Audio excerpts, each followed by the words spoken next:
탈모약 먹기 무서우시죠? 모발이식 알아보니까 너무 비싸고, 그래서 오늘은 부작용 없이 안전하게 이 탈모를 치료하는 새로운 방법을 알려드릴게요. 실제 환자분들 후기도 같이 전해드립니다.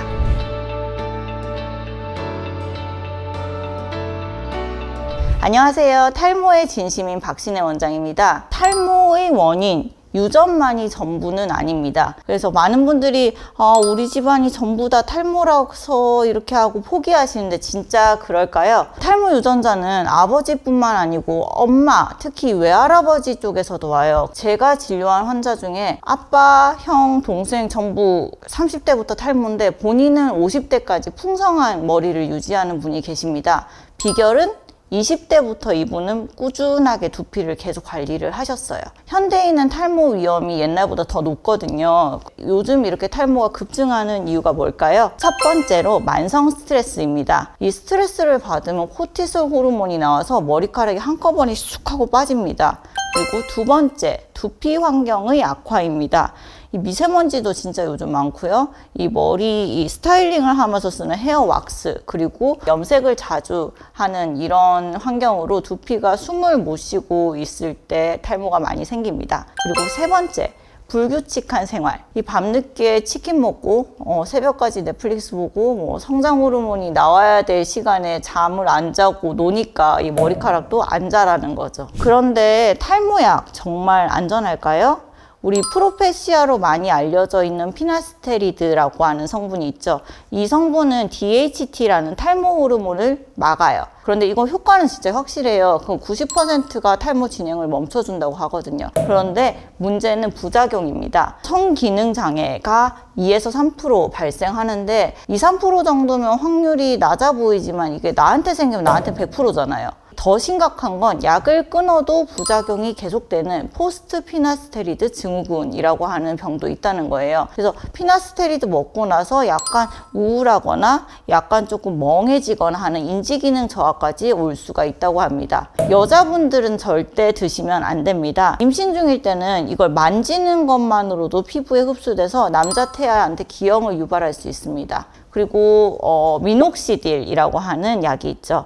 이건 혈관을 확장시켜서 모낭의 영양 공급을 늘리는 바르는 약입니다. 근데 이걸 바르고 나서 갑자기 확 머리가 더 빠지는 경우가 있거든요. 이거 쉐딩이라고 부르는데 이 휴지기 모발이 한꺼번에 빠지면서 새 모발이 밀고 나오는 과정이거든요. 그래서 이때 스톱하신 경우도 있고요. 그리고 미녹시딜 같은 경우에는 평생 발라야 됩니다. 끊으면 한 3, 4개월 안에 원래대로 돌아가고요. 미녹시딜을 발랐을 때 두피에 약간 알러지 같이 자극감을 느끼거나 가려움증을 느끼는 경우도 조금 흔합니다. 모발 이식 같은 경우에는 여기 우리 머리 중에서 이 뒷머리는 빠지지 않거든요. 이 뒷머리의 모낭을 요 앞쪽 탈모 부위에 옮기는 수술이에요. 비용이 한 500만 원에서 2천만 원 정도 하는데 이게 한 번 하면 끝일까요? 그렇지 않습니다. 안 빠지는 머리는 여기 옮겨도 남아 있거든요. 그런데 기존에 안 빠지고 남아있던 애들은 계속 빠져요. 결국은 2차, 3차 수술을 해야 되고 나머지 머리가 빠지지 않게 하기 위해서 드시는 약도 계속 드셔야 되죠. 수술 과정도 만만치가 않습니다. 이 뒷머리에서 모낭을 채취할 때 절개식으로 이렇게 하면 큰 흉터가 남고요. 비절개식으로 하나하나 뽑아내도 작은 흉터가 수백 개가 남아요. 이 수술 후 한 2주 정도는 붓기랑 통증이 조금 많이 심해서 고생을 좀 많이 하시고 3개월 정도는 이식한 모발도 일시적으로 쑥 다 빠지거든요. 그게 쇼크로스라고 불러요. 생착률도 이걸 100개 심는다고 100% 다 생착하는 게 아니에요. 이 100개 중에서 한 80%, 90%가 살아남는데 관리가 잘못되면 50%까지 떨어질 수 있습니다. 결국은 아까 말씀드린 약을 먹는다든지 바른다든지 씹는다든지 이 모든 치료들이 증상만 가리거나 임시 방편일 뿐 비한 모낭의 건강 자체를 개선하는 방법이 아니기 때문에 이빨 썩은 걸 뽑지 않고 진통제만 먹는 거랑 똑같은 거예요. 그래서 저는 좀 다르게 생각해요. 단순히 탈모를 막는 게 아니고 두피랑 모낭 자체를 건강하게 만들어서 스스로 좋은 머리카락을 기를 수 있게 도와주는 거죠. 그래서 제가 하고 있는 것 중에서 하나가 보툴리눔 톡신을 두피에 놓는 건데요. 보톡스를 두피에 맞는다고 이렇게 많이 말씀하시는데 네, 맞아요. 두피에도 근육이 있거든요. 스트레스를 받으면 이 근육들이 꽉 수축해서 혈관을 누릅니다. 그러면 모낭으로 가는 혈액 공급이 당연히 줄어들게 되죠. 이 보톡스를 맞으면 근육이 살살살 풀리면서 혈액순환이 좋아지거든요. 그리고 탈모를 일으키는 DHT 호르몬이 만드는 나쁜 물질들도 줄여주는 효과가 있습니다. 2020년 연구에서 두피에 보톡스를 치료받은 환자들의 모발 밀도가 평균 18% 증가했다는 결과가 나왔습니다. 이건 전신 부작용 거의 없고 주사 부위만 하루 이틀 살짝 조금 이렇게 아픈 그런 느낌입니다. 그리고 두 번째로 제가 하는 치료 중에 하나가 엑소점 치료거든요. 이 엑소점은 줄기세포가 보내는 재생해라 재생해라 하는 신호라고 생각하시면 되거든요. 이 신호를 받은 모낭들이 나 지금 다시 일해야 되는구나 하고 활성화가 되는 거죠. 엑소점은 화학약물이 아니고 우리 몸에 원래 있는 자연적인 물질이라서 부작용이 거의 없고요. 이 모낭 재생뿐만 아니고 두피의 전반적인 염증도 좀 가라앉혀주고 전반적으로 두피 건강이 좋아지는 효과를 불러옵니다. 이때 여러 가지 장비를 같이 쓰면 더 좋아요. 그래서 저희 병원은 항상 한 가지만 하는 게 아니고 여러 가지를 조합해서 치료를 하거든요. PRP라고 하는 치료도 있는데 PRP는 본인 혈액에서 혈소판을 뽑아서 다시 주입하는 치료입니다.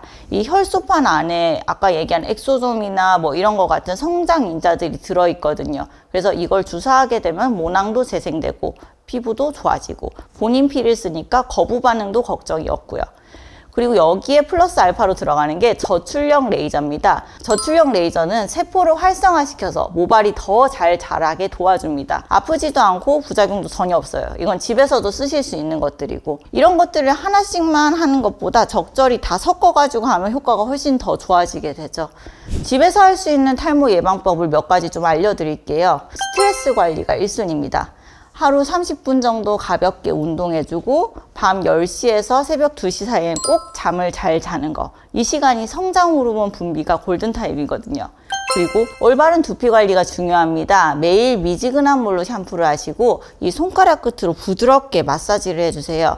뜨거운 물이 시원하다고 뜨거운 물 쓰시는 분들이 있는데 두피를 자극해서 오히려 해롭게 되고요. 그리고 깨끗하게 씻는다고 손톱 끝으로 빡빡 문지르거나 아니면 샴푸 브러쉬라고 있죠. 이 실리콘 이렇게 되어 있는 거 그걸로 많이 문지르시는 분들이 있는데 그것 때문에 두피 껍데기 벗겨져서 오시는 분들도 있습니다. 그래서 두피는 항상 부드럽게 마사지 하듯이 샴푸해준다 생각해 주시면 되겠습니다.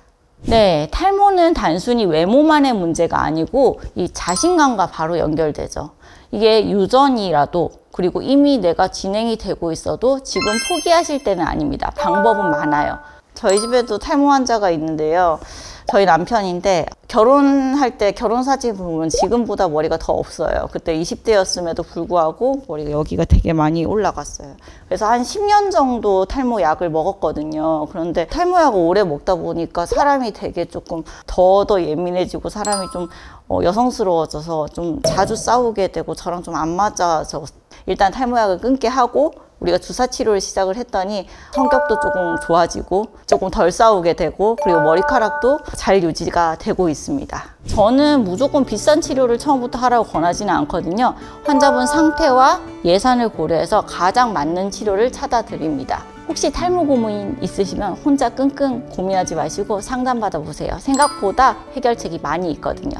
네, 오늘 영상 도움되셨다면 구독, 좋아요 부탁드립니다. 다음에 더 유익한 정보로 찾아뵙겠습니다. 감사합니다.